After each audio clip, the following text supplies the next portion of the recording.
Pulau Bali tak hanya dikenal dengan keberagaman budaya dan keindahan alamnya saja, tetapi juga sebagai rumah bagi spesies burung endemik, yaitu jalak Bali. Salah satu keunikan burung bernama Latin Leucopsa rothschildi ini adalah kemerduan kicauan dan bentuk tubuh yang menawan. Masyarakat setempat mengenalnya sebagai curik putih atau curik Bali dan telah menjadi maskot Pulau Dewata sejak 1991.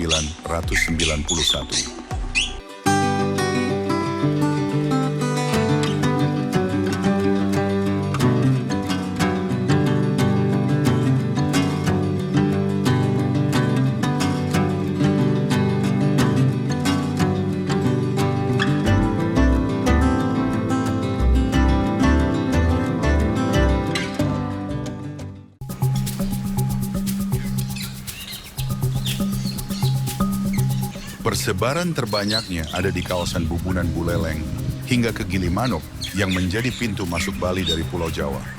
Burung berwarna bulu dominan putih dengan corak hitam pada sayap dan ekor ini memiliki habitat asli yang terbatas.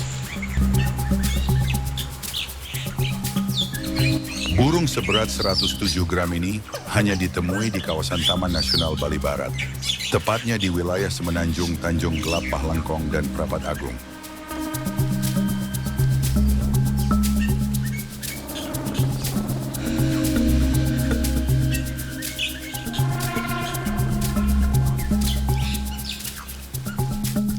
Di habitatnya, satwa berukuran panjang, tubuh 21 sampai 25 cm ini menyukai tipe ekosistem berupa hutan pantai, hutan mangrove, hutan rawa, hutan sabana, dan hutan musim dataran rendah.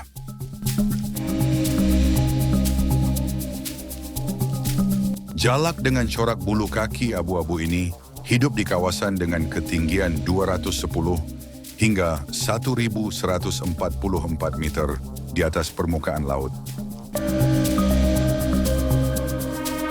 Selain di daerah Taman Nasional Bali Barat, beberapa ekor burung dengan masa mengerami telur selama 17 hari ini juga dapat dijumpai di kawasan Lampu Merah, Teluk Brumbun, Tegal Bunder, Batu Gondang, dan Batu Licin. Burung yang pernah menjadi gambar pada keping uang logam Rp200 terbitan 2008 itu memasuki masa suramnya pada 1970. Saat itu sebuah sensus yang diadakan, pemerintah menunjukkan populasinya tinggal 112 ekor saja di alam.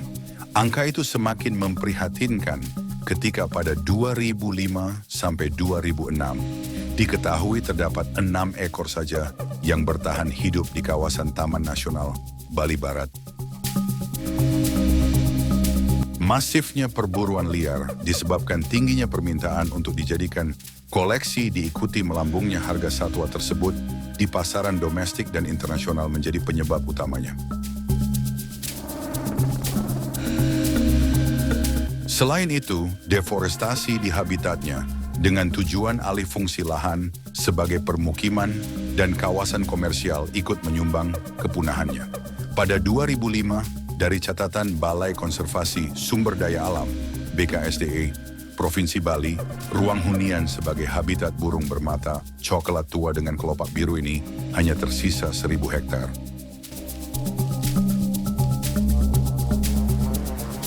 Tanda peringatan bahaya bagi kepunahannya pun melengking.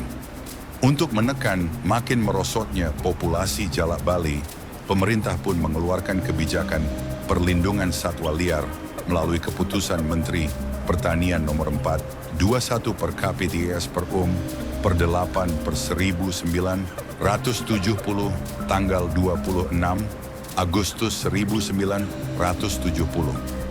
Perlindungan hukum lain juga terdapat pada Peraturan Pemerintah nomor 7 tahun 1999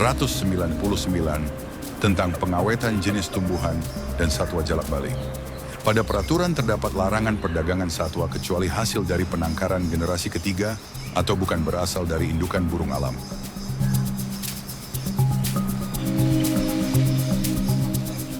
Dua lembaga konservasi internasional, Convention on International Trade in Endangered Species of Wild Fauna and Flora, dan International Union for Conservation of Nature and Natural Resources bersepakat menyatakan bahwa satwa endemik ini wajib dilindungi. CITES memasukkan burung yang di pasar gelap sempat diperdagangkan seharga ratusan juta rupiah ini ke dalam kategori Appendix 1. Ini artinya jalak Bali tidak boleh ditangkap serta diperdagangkan karena terancam punah. Sedangkan IUCN dalam Red Data Book, mereka telah mengelompokkan jalak Bali sebagai satwa dengan status kritis, critically endangered. Status tersebut memiliki arti bahwa ada risiko besar yang dialami terhadap kepunahannya dalam waktu dekat di alam liar.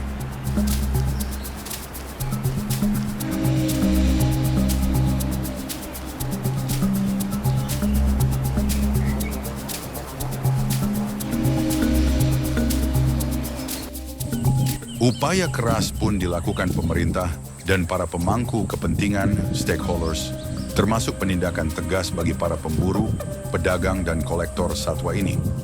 Pemerintah juga rajin menggelar program pelepas liaran ke habitat asli, baik yang didapat dari hasil penyitaan, serta melalui program penangkaran di tanah air. Beberapa kebun binatang di tanah air dan mancanegara juga ikut menyumbang koleksi mereka untuk dilepas liarkan ke Taman Nasional Bali Barat. Hasilnya mulai terlihat pada 2015 setelah dilakukan sensus terhadap satwa pemakan serangga. Dan kadal kecil ini di kawasan Taman Nasional Bali Barat sebagai habitat asli ditemukan bahwa telah terjadi peningkatan populasi.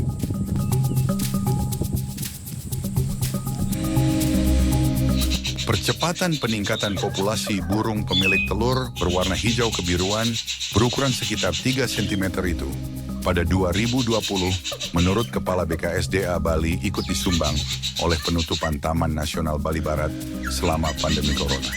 Selama masa penutupan itu, para indukan aktif bereproduksi di habitatnya. Jika pada akhir 2019 tercatat ada sebanyak 63 ekor anakan lahir di Taman Nasional Bali Barat, maka per Juli 2020 melonjak menjadi 117 ekor.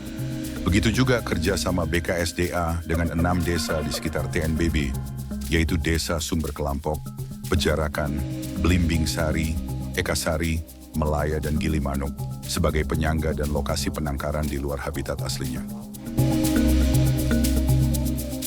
Meski saat ini di habitat aslinya mulai dipenuhi oleh jalak Bali, hasil pelepas liaran dari sebagian besar penangkaran, namun masih terdapat tantangan, yaitu bagaimana menimbulkan kembali sifat liar dari burung berparuh lancip dengan panjang 2-3 cm ini, dan kemampuan beradaptasi di alamnya termasuk dalam membangun sarang secara alami sebagai tempat bertelur.